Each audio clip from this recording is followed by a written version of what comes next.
ஏசப்பா, உங்க பிள்ளை நான் வந்திருக்கிறேன். ஏசப்பா, இந்த உலக வாழ்க்கையில நான் பாவம் செஞ்சுட்டேன், அந்தரங்கத்துல பாவம் செஞ்சுட்டேன்.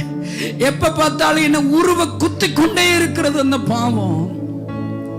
என்ன மன்னிங்க ஆண்டவரே.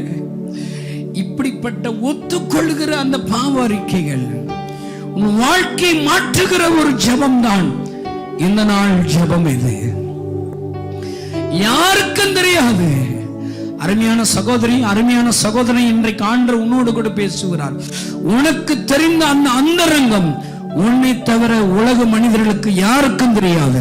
ஆனா ஆண்டவர் சொல்றாரு, உன் அந்தரங்கத்தை என் கண்கள் பார்க்கிறது. நீ ஏன் உன்னை உருவ குத்தி கொள்கிற? ஐயோ, நான் பாவம் செய்துட்டேன்னு சொல்லி ஏன் என்னை விட்டு தூரமா போற? ஆண்டவர் சொல்றாரு, வா, உனக்காக நான் காத்திருக்கிறேன். அவர் உன் வாழ்க்கையை மாற்ற விரும்புகிறார்.